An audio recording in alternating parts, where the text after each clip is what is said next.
তার পেছনে একজন মানুষ দাঁড়িয়ে আছে। তো হঠাৎ ওই জায়গাটিতে একজন মানুষ মানে কোনো সাঙ্গপাঙ্গ ছাড়া এভাবে দেখাটা অনেকটা আনফর্চুনেট ছিল, যার কারণে উনি মানুষটার কাছে গেলেন, কাছে গিয়ে জিজ্ঞেস করলেন যে আপনি এখানে কি করছেন এত রাতে। মানুষটি কোনো ধরনের রিপ্লাই দিচ্ছিল না। তারপর উনি আবার বললেন যে আমি আপনাকে জিজ্ঞেস করছি আপনি এখানে কি করছেন, আপনার নাম কি, আপনি কোথায় থাকেন। তিনি কোনো ধরনের উত্তর দিচ্ছিল না। তো তিনি তখনই ডিসাইড করলেন যে আবার উনি মানুষটিকে গিয়ে হাত দিয়ে ধরে জিজ্ঞেস করবেন যে আপনি আমার কথার উত্তর দিচ্ছেন না কেন। তিনি যখন এটা করতে গেলেন ওনার কাছে যাওয়ার সাথে সাথে উনি ঘুরে ওনার দিকে একটা লোক দিলেন খুব বড় করে। এটা দেখে উনি খুব বেশি ভয় পেয়ে যান। আর ভয় পাওয়ার সাথে সাথে উনি করেন কি, ওনার যে আদার যে ফ্রেন্ডটা আছে উনি তার কাছে গেলেন আর তাকে গিয়ে জিজ্ঞেস করতেছে যে দেখ এখানে এই মানুষটা অনেক উইয়ার্ড বিহেভ করতেছে। এটা উনি জাস্ট তাকে বলে ওই মানুষটাকে দেখাচ্ছে, পিছনে ফিরে দেখলো কেউই নাই এখানে। আশেপাশের জায়গাটা এতটা হোয়াইট, ওখানে কেউ থাকার সম্ভাবনা নেই। আর উনি আশেপাশে সব জায়গা চোখ বুলিয়ে দেখলেন যে ওখানে আর কিছুই ছিল না। ওকে, এরকম একটা ঘটনা ঘটেছিল।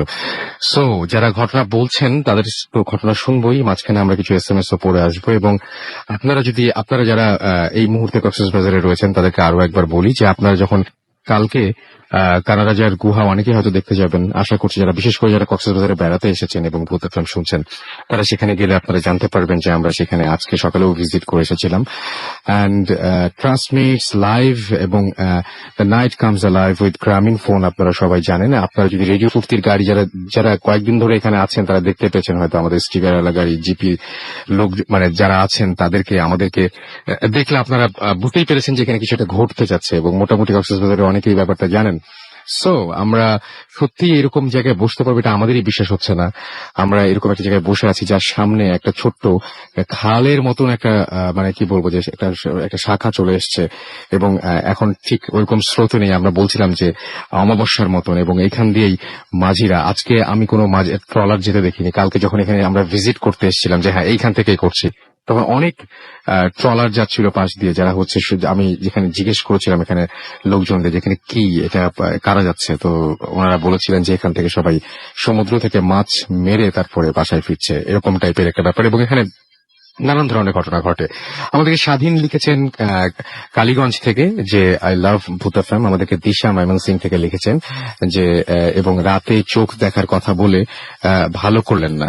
ওকে, আমাদের পাপড়ি ভূতাই থেকে লিখেছেন, অর্থাৎ ঢাকা থেকে লিখছেন যে আজকের প্রোগ্রাম দারুণ হচ্ছে এবং sound system is too good. ও তাই নাকি, আমি মাসুমকে থ্যাঙ্কস জানাবো এবং আমাদের ওখানে মিশু আছেন না, মিশু ভাইকে অনেক থ্যাঙ্কস জানাবো। মিশু ভাই ঢাকাতে বসে এবং আমরা সবাইকে থ্যাঙ্কস জানাই যারা এই ভূত FM টিমের সাথে জড়িত আছেন। আমাদের এখানে মানে যারা অক্লান্ত পরিশ্রম করে, কি পরিমাণ পরিশ্রম করে এটা করতে হচ্ছে মানে এটা আসলে বোঝানোর কোনো উপায় নেই। আসলে আমাদেরকে রোশনি SMS করেছেন আবারও, সপ্ত এবং সৌরভ আমাদের শ্যামলী ঢাকা থেকে SMS করেছেন, সুমন জ্যাকসন আমাদের হাসনাবাদ কেরানীগঞ্জ থেকে SMS করেছেন। আমাদের লাস্ট যে স্পটটা ছিল সেটা ছিল কেরানীগঞ্জ। খুলনা থেকে আনোয়ার এবং তার ওয়াইফ আফরিন আমাদের SMS করেছেন, লিখেছেন ভূত FM অসম হচ্ছে আমাদেরকে। এছাড়াও নাফিজ এবং মিম খুলনা থেকে SMS করেছেন। আমরা কিন্তু কক্সবাজারের পরে সামুদ্রিক এলাকা থেকে বেশি আমরা পাই মেইল পাই। আমাদের খুলনা থেকে প্রচুর ইমেল আসে, আমরা এর আগেও অনেকবার এটা মেনশন করেছি। আমাদেরকে শাওন এবং অমি SMS করেছেন, আমাদেরকে রাতুল খুলনা থেকে SMS করেছেন, আমাদেরকে মোহাইমিন আমাদের SMS করেছেন নড়াইল থেকে, আমাদেরকে এছাড়াও জুনায়েদ SMS করেছেন নেত্রকোনা থেকে এবং আমাদেরকে আঞ্জিব তারিখ কুষ্টিয়া থেকে SMS করেছেন। এখন তো খুলনা ডিভিশন থেকে বেরোতেই পারছি না। আমাদেরকে মুস্তাক বেইলি রোড থেকে SMS করেছেন, আমাদেরকে এছাড়াও কবির জিঞ্জিরা থেকে SMS করেছেন, বাপ্পি মোহাম্মদপুর থেকে SMS করেছেন, সুমন আমাদের SMS করেছেন, আরো অনেকে আমাদের SMS করেছেন এখানে। এবং আপনারা যদি SMS করতে চান তাহলে মোবাইলের মেসেজ ওখানে গিয়ে টাইপ করুন ফুর্তি FORTI ফুর্তি, স্পেস দিয়ে লিখুন আপনার নাম, স্পেস দিয়ে আপনার মেসেজ পাঠিয়ে দিন 9840 নাম্বারে। আমরা আরো একটা ঘটনায় যাব, তবে আমি প্রতিবারই বলি যারা ইমেল করেছেন, আমরা কক্সবাজারে বসে আছি, এখানে আমরা হালকা হালকা লাইটও পেয়েছি, সুতরাং তাদের ইমেল পড়তে সমস্যা কি। তো আমি সেরকম একটা ইমেল পড়ছি যেটা আমাদের একজন লিসনার আজকে এখানে উপস্থিত নেই, বাট তিনি ইমেলটি করেছিলেন। আমি ইমেলটা পড়ছি। রাসেল ভাই, আমি জানি আপনি সবসময় ভালো দলে এবং ভালো থাকেন, তবুও বলছি কেমন আছেন। আমি ইন্টারনেট থেকে ডাউনলোড করে প্রতি সপ্তাহে প্রোগ্রামটা শুনি, অর্থাৎ আপনি মনে হয় ফুর্তি অ্যাপের কথা বলছেন। আমি ঠাকুরগাঁওয়ে সাংবাদিকতার পেশার সাথে জড়িত। আজ আমি লিসনারদের জন্য ঠাকুরগাঁওয়ের একটা হসপিটালের একটা আধুনিক মর্গের একটা ঘটনা বলতে যাচ্ছি, যা আমি নিউজ সংগ্রহ করতে গিয়ে হাসপাতালের মর্গের রুমে দায়িত্বপ্রাপ্ত শফিক ভাইয়ের থেকে শুনি। ঘটনাটি আজ থেকে 4-5 মাস আগের ঘটনা। সে ঠাকুরগাঁওয়ে সড়ক দুর্ঘটনায় একজন ব্যক্তি মারা যান। তো আমি সেই লাইভ ভিডিও ক্লিপ সংগ্রহ করে ঠাকুরগাঁওয়ের আধুনিক সদর হাসপাতালে যাই। হাসপাতাল থেকে আমার সাথে মর্গে দায়িত্বরত শফিক ভাইকে সাথে দেন। আমি এবং শফিক ভাই দুজনে মর্গের রুমের সামনে যাই। তিনি মর্গের রুমটি খুলতে অপারগতা প্রকাশ করেন। তখন আমি তাকে জিজ্ঞেস করি যে ভাই, রুমটি খুলতে আপনার সমস্যা কোথায়? তো তিনি আমাদের বলেন যে কিছুদিন আগে সকাল আনুমানিক 10টার সময় ঠাকুরগাঁওয়ের একটি ক্লিনিকে, নামটা বলা যাবে না, একজন গর্ভবতী মা মারা যান। তো সেই মায়ের লাশটি সদর হাসপাতালের মর্গে রাখা হয়। শফিক ভাই এবং ওই রাতে মর্গের রুমটি যখন বন্ধ করে হঠাৎ চলে যাচ্ছিলেন, সে সময় দেখলেন যে লাশটি মর্গের ভেতরে দাঁড়িয়ে আছে। আমি আবারও বলছি, লাশটি মর্গের ভেতরে দাঁড়িয়ে আছে। তো আমি আরেকটা কথা বলি, শফিক ভাই দীর্ঘ 6-7 বছর ধরে ঠাকুরগাঁও এই হসপিটালে চাকরি করছেন। এতদিন তিনি ওই মর্গে কোনো কিছুই দেখেননি, তবে সেদিন হঠাৎ এই দৃশ্য দেখে স্তম্ভিত হয়ে যান। তিনি ওই মুহূর্তে কি করবেন কিছুই ভেবে পাচ্ছিলেন না। তার সমস্ত শরীর বরফের মতো ঠান্ডা হয়ে যাচ্ছে। তিনি যে চিৎকার দিয়ে কাউকে ডাকবেন সেই শক্তিটিও তার নেই। কিছুক্ষণ পর তিনি সেখানে অজ্ঞান হয়ে যান। পরদিন তাকে মর্গ থেকে হাসপাতালের অন্যান্য স্টাফরা অজ্ঞানরত অবস্থায় পেয়ে যায় এবং আমরা আরো তার কাছে আমার কাছে আরো ঘটনা আছে, সেগুলো আমি পাঠাবো এবং আমি তার নামটা এই মুহূর্তেই আপনাদেরকে জানিয়ে দিচ্ছি। আচ্ছা, ইনি হচ্ছেন শাকিল আহমেদ, ঠাকুরগাঁ থেকে লিখেছেন। আপনার ভাই একদম হুবহু, কোনো কিছু কিন্তু ম্যানিপুলেট করি না আমরা, এবং করিওনি। নাহলে যদি করে থাকি কালকে নিউজ হবে। নিউজটা হচ্ছে এরকম যে কক্সবাজারে আমরা এসেছি। যাই হোক, আমরা এখন চলে যাব বন্ধু গ্যারাজ থেকে অনেক যারা সিলেক্টেড, আমাদের আজকের গেস্ট, আপনারা যারা ঘটনা পাঠিয়েছিলেন, যারা সিলেক্টেড হয়েছেন, তাদের মধ্যে থেকে বেশ কিছু অতিথি আমাদের এখানে উপস্থিত আছেন। তাদের কাছ থেকেও আমরা ঘটনা শুনবো, একে একে সব ঘটনাগুলো আমরা শুনবো। আশা করছি যে আজকে আপনাদের এইখানকার ঘটনা শুনে ঘুম কেটে যাবে এবং পুরোটা সময় আপনারা কাটাবেন ভূত এফএমের সাথে। আচ্ছা, আমি শুরুতে একটা অন্যরকম ঘটনায় যাই। আমরা জিনের ঘটনা শুনেছি, জিন ছাড়ানোর ঘটনাও শুনেছি। আমরা দ্য এক্সোরসিস্ট মুভি দেখেছি, এমিলি রোজের কাছ থেকে কিভাবে ভূত ছাড়ানো হয় সেটা আমরা দেখেছি। আমরা নানা ধরনের এক্সোরসিজমের সাথে পরিচিত আমাদের হলিউডের বিভিন্ন হরর ফিল্মের কারণে। বাট এইখানে একজন উপস্থিত আছেন বন্ধু গ্যারেজ থেকে, তিনি এসছেন আমাদের এখানে, শামস আছেন। তিনি একটা এক্সোরসিজম একদম সামনাসামনি দেখেছিলেন এবং আজকেও যখন তিনি আমাদেরকে একটু আগেও বলছিলেন, প্রচন্ড ভয় পাচ্ছিলেন তিনি, যে বলছেন যে এখন আমার ওটা মনে পড়লে অনেক বেশি অন্যরকম লাগে। তো আমরা সেই এক্সোরসিজমের ঘটনাটা একটু শুনবো আপনার কাছ থেকে। আপনার নামটা তো আমি বলেই দিয়েছি, আপনার বাসা কোথায়?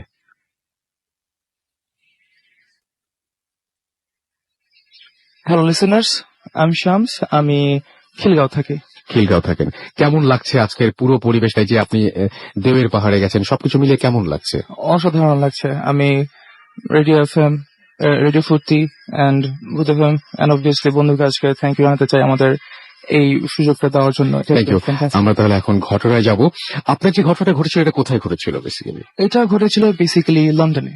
লন্ডনে কি হয়েছিল একটু বলবেন? আমি একদম আপনার সাথে আমি একটু শুরুতে বলে দেই যে একজন ফাদারের সাথে আপনার পরিচয় ছিল, রাইট? জি। এবং তিনি আপনার খুব স্বাভাবিক মানুষই তাকে মনে হতো। জি, হি ওয়াজ ভেরি জলি, খুবই অমায়িক ছিলেন, খুবই। আপনি বলছেন ম্যাক্সিমাম সময় কথা বলার সময় পিঠ চাপড়ে কথা বলতেন আপনার, এরকম? হ্যাঁ, আমার I don't know Y, but উনি আমার জোক খুব পছন্দ করতেন। তো যখন আমি একটা জোক বলতাম বা আমার সাথে কথাবার্তা বলতে উনি হাসতেন। তো অনেকটা আমার যেরকম আমাদের দাদা বা আমাদের গ্র্যান্ডফাদার যেভাবে আমাদেরকে পিঠ চাপড়ে বা আমাদেরকে সাবাসী দিয়ে কথা বলতো। কিন্তু যখন হচ্ছে আপনার সেই দিনটা আসলো যখন একদম মূল ঘটনাটা ঘটবে, সেই ঘটনার দিনে আপনার পুরোপুরি আপনি আবিষ্কার করলেন যে মানুষটি একেবারে অন্যরকম, আলাদা একজন মানুষ, রাইট? অবশ্যই আমরা ঘটনাটা শুনবো এবং ঘটনাটা একটু লম্বা, যার জন্য একটা ব্রেক নিতে হবে আমাদের, এবং ব্রেকের পরে আমরা আবারও ফিরে আসবো। আমাদের সঙ্গেই থাকুন, কোথাও যাবেন না, এবং আশা করছি যে পুরো সময়টা আপনারা অনেক বেশি এনজয় করবেন। স্টে টিউনড, রেডিও ফুর্তি, অ্যান্ড ডোন্ট স্টপ দ্য ফুর্তি।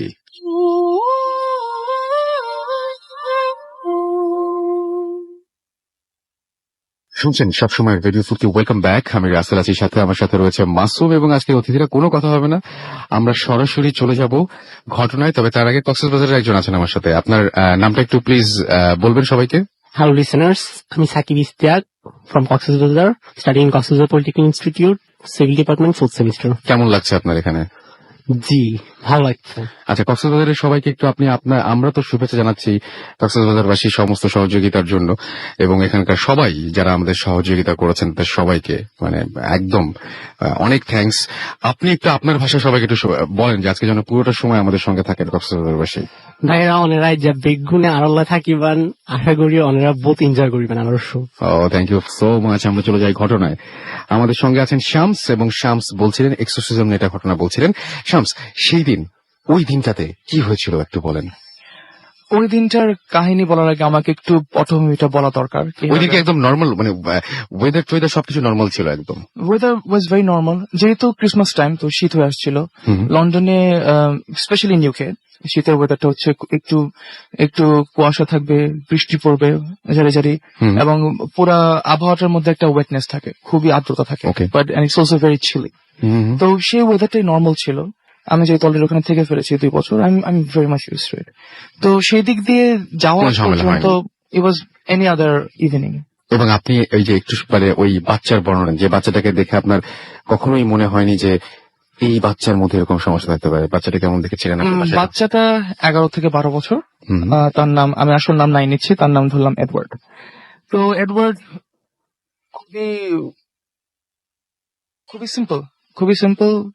11-12 বছর বাচ্চা যেরকম হওয়া উচিত সেরকম ছিল। সে গেম খেলতো, সে ফুটবল লাইক করতো, সে তার স্কুল ওয়ার্ক পছন্দ করতো, তার অনেক বন্ধুও ছিল। তো সব দিক দিয়ে একটা 11-12 বছরের বাচ্চার যে স্বাভাবিক জীবন হওয়ার কথা সেটার মধ্যে দিয়ে সে যাচ্ছিল সেই পর্যায়ে। আচ্ছা, তারপর সেদিন কি হলো? সেদিন কি হলো সেটা শুরু করার আগে আমি একটু পটভূমিতে আমার মনে লিসেনারদেরকে যাওয়া উচিত। সো আমি ফাদার জনকে চিনি সেই দিন, তখন অলমোস্ট 6 মাস হয়ে গেছে। তো আমার ওনার সাথে কথা বলতে বলতে আমি জানতে পারলাম যে এই যে রিটায়ার্ড ফাইন্যান্সিয়াল অ্যানালিস্ট, উনি যে একজন এক্সোসিস্ট পার্ট টাইম, সে ব্যাপারটা আমি যেহেতু আমি নিজে মুসলমান, তো আমি এঞ্জেল, ফেরেশতা, তারপর জিন, অবভিয়াসলি এদের প্রতি বিশ্বাস আছে। বাট আমার নিজের স্কেপটিক্যাল মাইন্ড আমাকে সবসময় বলেছে 90% কেসই it's some kind of a mental সাইকোসিস অথবা some kind of a mental derangement, যেটা সাবকনশিয়াস লেভেলে কাজ করে and then it plays mind tricks, simple as that. হ্যাঁ, আমি সেজন্যই বলছিলাম আমরা এই জিনিস এখন বেশি না, যে মানে আমি যেটা বলতে পারি যে উনি মানে ওনাকে কোনোভাবেই বোঝানো খুব মুশকিল যে হ্যাঁ এরকম কোনো জিনিস আছে, এবং উনি এই সমস্ত ব্যাপারে অনেক নেগেটিভ। বাট এই কারণেই ওই দিনটায় উনি আরো বেশি শকড হয়েছিলেন। আমি একদম এখন ওই ঘটনাটা চলে যাই প্লিজ। আমি আর ফাদার জন আমরা সেই বাসায় গেলাম, তখন সন্ধ্যা 7টার মতো হয়ে গিয়েছে। তো আমরা বাসায় গেলাম। বাসায় যাওয়ার পর সেই ভাষাটা খুবই ন্যাচারাল, সেটার মধ্যে কোনো কোনো ভৌতিক ছিল না, খুবই কন্টেম্পোরারি মডার্ন ভাষা। কোনো আশেপাশে সেরকম কোনো ভৌতিক কিছু মনে হয়নি, বাইরে থেকে দেখলে মনে হবে খুবই ন্যাচারাল। তো আমরা ভিতরে গেলাম, ভিতরে গিয়ে ওর বাপমা, এডওয়ার্ডের বাপমা আমাদেরকে গ্রিট করলো। আমরা ভিতরে গেলাম। ভিতরে যাওয়ার পর প্রথম দিকে আমার একটু খটকা হলো, মনে হচ্ছে উপর দিক থেকে কি আমার দিকে তাকিয়ে আছে। তো আমি সাথে সাথে প্রথমে উপরের দিকে ন্যাচারালি ইনস্টিংক্ট আমি তাকালাম, উপরে তাকিয়ে দেখলাম নাথিং, ইটস জাস্ট শ্যান্ডেলিয়ার, ঝাড়বাতি। তো তখন আমার মনে হলো যে নিজেকে বললাম এটা কি, you just feeling your something. তো ভালো কথা, আমরা ভিতরে গেলাম। ভিতরে যাওয়ার পর আমার দেখা হলো থমাস এসে। থমাস হচ্ছে দ্য লিঙ্ক, যিনি ফাদার জনকে এই কেসের সম্পর্কে বলেছিলেন। তারপর ফাদার জন আমাকে বলেছিলেন if I want to accompany him in this exercise. তো আমরা ওখানে গিয়ে বসলাম। এডওয়ার্ডের বাবা মা আমাদেরকে আস্তে আস্তে একটু ব্যাপারগুলি বললো, এডওয়ার্ড কিরকম ছিল, আস্তে আস্তে কিভাবে হয়ে যাচ্ছে এবং বর্তমান সিচুয়েশনটা কি তার। তো আমরা যখন গিয়েছিলাম সেই পর্যায়ে এডওয়ার্ড একদম ডিপ্রেসড, সে স্কুলে যেতে চায় না, সে রুম থেকে বেরোতে চায় না, এন্ড সে রাতে ঘুমাতে পারে না, সে উঠে যায়, এন্ড তার পুরো অবয়বটার মধ্যেই যেন কিছু তাকে কুড়ে কুড়ে খাচ্ছিল, এরকম মনে হচ্ছে। তাদের বাপ মা আমাদের যেভাবে বলতে চেয়েছিল ব্যাপারটা। তো সেখানে আমরা মোটামুটি 1 ঘন্টা ওনার সাথে কথাবার্তা বললাম। We tried to get more information from them. তো এক পর্যায়ে ফাদার জন বললেন, ওকে, আমরা এখন আমাদের উপরে ওঠা দরকার, কাজ করা দরকার। তো সে পর্যায়ে আমরা উপরে উঠলাম। উপরে ওঠার আগে ফাদার জন বলে দিলেন যে তখন সময় রাত 8:30 বেশি হয়ে যাচ্ছে। তো ফাদার জন ওনাদেরকে বলে দিলেন, বা আপনাদেরকে, যে আমরা যদি রুম 10টা থেকে 10:30টার ভিতরে আমরা না বের হই, কোনো দ্বিধা না করে 999 ইউকের হটলাইন, ইমার্জেন্সি হটলাইন, সেখানে কল করে দিবেন যদি আমরা কোনোভাবে 10:30টার মধ্যে না বের হই। তো আমরা উপরে উঠলাম, উপরে উঠে দরজা নক করে ভিতরে ঢুকলাম, এবং ভিতরে ঢুকে আমরা সেরকম কিছুই পেলাম না। 11 বছরের বাচ্চা এডওয়ার্ড, তখন সে খুব মনোযোগ দিয়ে এক্সবক্স খেলছে। একদম নর্মাল, একদম নর্মাল, দেখে মনে হবে না কিছু হচ্ছে, খুবই নর্মাল। রুমের মধ্যে সেরকম কোনো ফিলিং নেই, একদম নর্মাল একটা 11 বছরের বাচ্চার রুম যেরকম হওয়ার কথা, বাবা সেভাবে জন্য সাজিয়ে দিয়েছে, এন্ড খুব পরিপাটি, নাথিং আর অর্ডিনারি। তো সেই পর্যায়ে আমরা ভিতরে ঢুকলাম, অনুমতি নিলাম আসবো নাকি, ভিতরে গেলাম। ফাদার জনই কথা বলছিলেন, উনি আমাদেরকে ইন্ট্রোডিউস করে দিলেন আমরাকে, এবং ওনাকে এডওয়ার্ডকে জিজ্ঞেস করলো যে এখন আমরা এসেছি কি করার জন্য, তুমি জানো কিনা। তো এডওয়ার্ড, আমাকে আবার বলতে হয়, এখনো বলতে হয়, সেটা অনেক সাহসী ছিল, অনেক কারেজিয়াস ছিল। সে তখন থেকে বলেছে যে হ্যাঁ, আমি বুঝতে পেরেছি আপনারা কেন এসেছেন, আপনি আমাকে ঠিক করতে এসেছেন। বাহ, ঠিক করতে এসেছেন, এবং আমি ঠিক হতে চাই। ওই নিজেই বয়সে বলছে, এবং 11 বছরের একটা বাচ্চা এই কথাটা বলছে। 11 বছর বাচ্চাটা সেই কথা বলেছে। আই ওয়াজ ইন অ। তারপরে আমি নিজে পারতাম একদম কিনা সেটা সন্দেহ আছে। সেটাই। তো আমরা একটু কথা বললাম, ওকে একটু ইজ করানোর চেষ্টা। মানে আমরা এখানে কিন্তু একটা ডিফারেন্স আছে, যে সাধারণত এরকম ঘটনার ক্ষেত্রে যেটা হয় যে বলে যে ও কেন এসেছে, ওকে এখান থেকে চলে যেতে বল, কিন্তু এরকম এই ব্যাপারটা পুরোপুরি ডিফারেন্ট একটা ব্যাপার, যে বাচ্চাটা নিজেই বলে যে আমি জানি যে আমাকে ঠিক করতে আসা হয়েছে, সো সে রাজি হলো করতে, মানে সে চায় ট্রিটমেন্ট, রাইট? জি জি, আমি সেখানে বুঝতে পারবো যে অবভিয়াসলি বাপ মা তাকে বুঝিয়েছে, এবং সে বুঝতে পেরেছে, সেটা বড় ব্যাপার, সেটা বড় ব্যাপার। অফকোর্স। তো তারপর আমরা তাকে বললাম শুয়ে পড়তে। ফাদার জন বেসিক্যালি বললো শুয়ে পড়তে, ওকে। তো বিছানায় শুয়ে পড়লো। বিছানায় শুয়ে পড়ার পর থমাস যেটা করলো, সে আস্তে আস্তে তার হাত নিচের বেড স্ট্যান্ডের সাথে বাঁধা শুরু করলো। সেই পর্যায়ে যখনই সে বাঁধতে যাচ্ছিল, অবভিয়াসলি সে ভয় পেয়ে যাচ্ছে। তো ফাদার জনকে আবার ওকে এনশিওর করালো যে trust me, we only doing this to help you, you have to trust me if we have to do this. So obviously সে ভয় পাচ্ছিল, সে জানে না কি হচ্ছে, বাপ মাও সঙ্গে রুমে নেই। তো বাট স্টিল সে শান্ত হওয়ার চেষ্টা করলো, শোয়ার চেষ্টা করলো। এই পর্যায়ে 2-3 মিনিটের মধ্যে ওকে বেঁধে ফেলা হলো। তো এই পর্যায়ের মধ্যে আমাকে জিনিসটা খুবই কন্টেম্পোরারি লাগছে, হাত পা বেঁধে ফেলা হয়েছে, এখন প্রবাবলি ঝাড়ফুঁক শুরু হবে সামথিং। আমি খুবই স্কেপটিক্যাল ব্যাপারটা নিয়ে।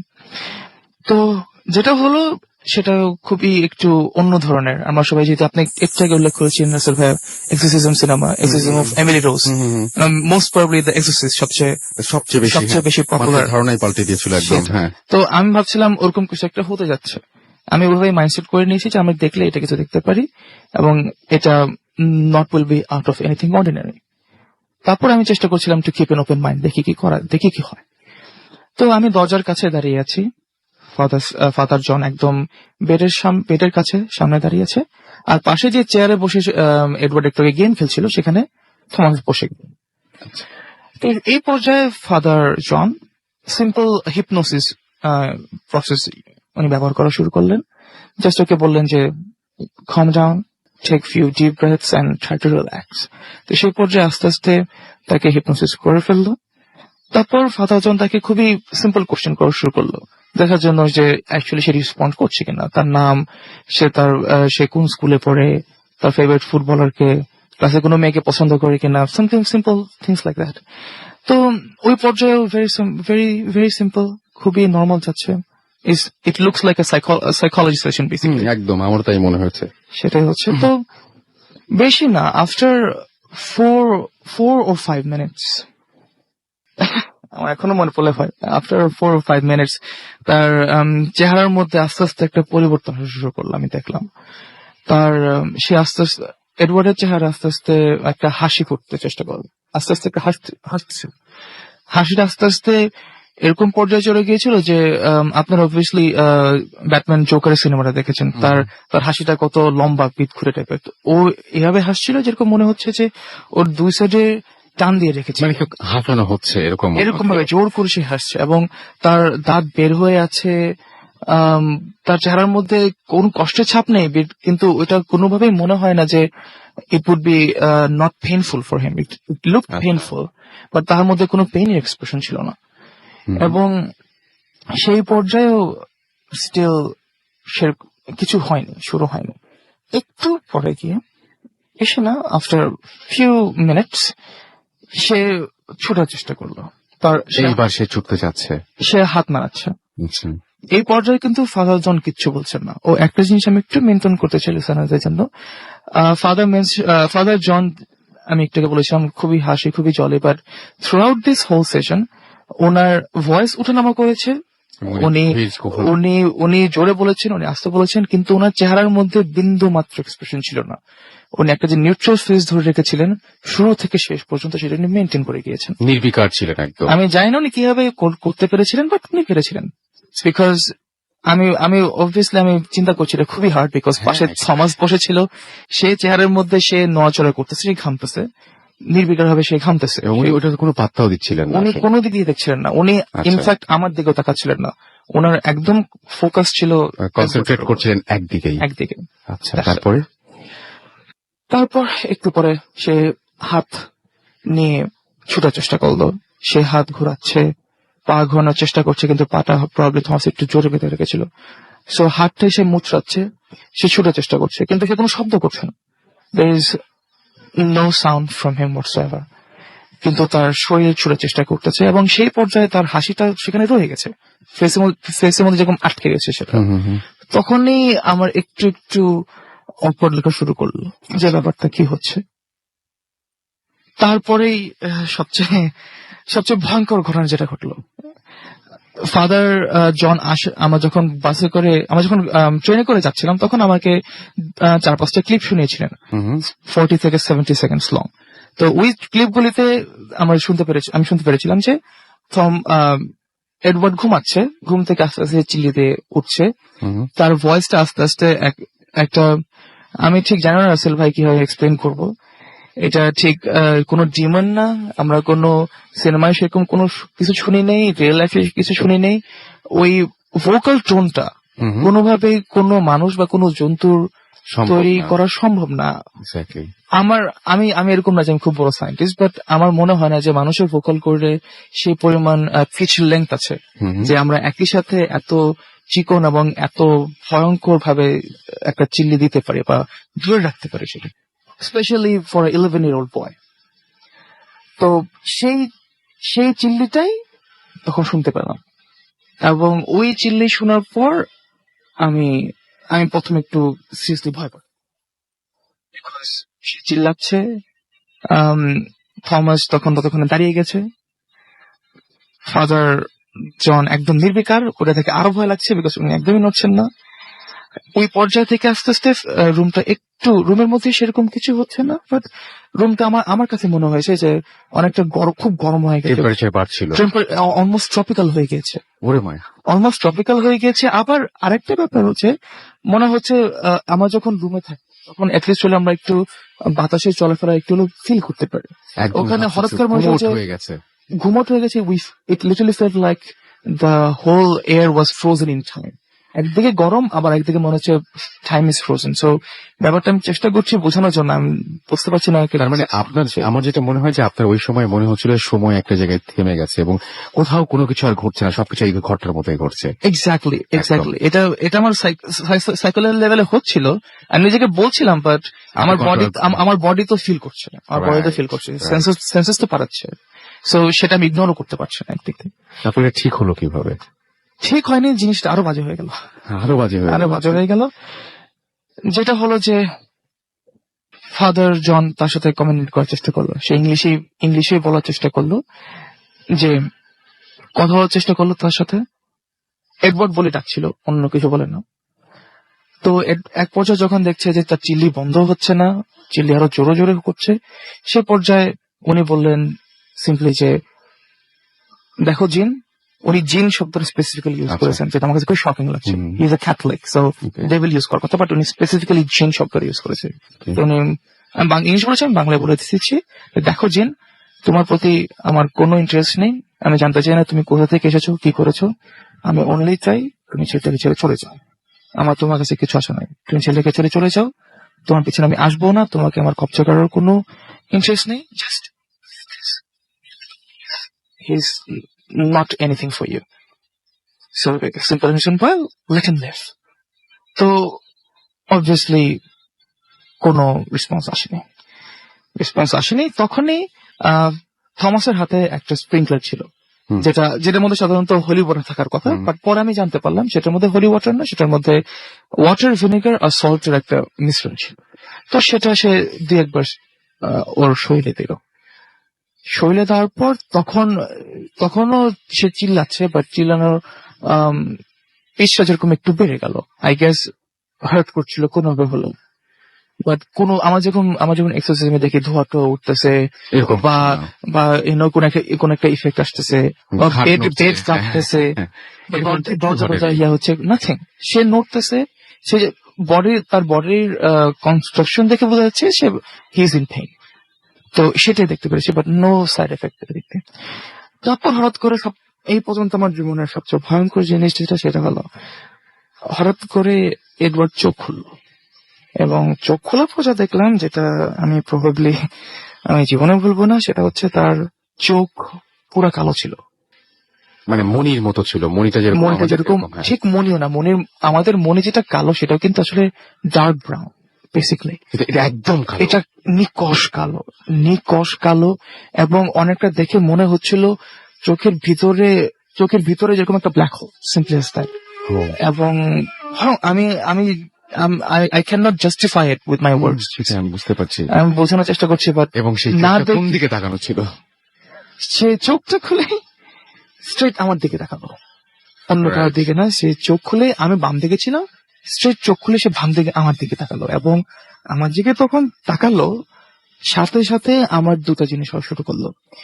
এক, আমি ফিল করা শুরু করলাম যে আমি চারপাশে কোনো একটা প্রেজেন্স, শিয়ার প্রেশার আমি ফিল করছি, যে আমার শরীরের উপর ভর দিচ্ছে। একই সাথে আরেক দিক দিয়ে ফিল করছি আমার ভিতর থেকে যেন ছিঁড়ে নিয়ে যাচ্ছে ভিতরে।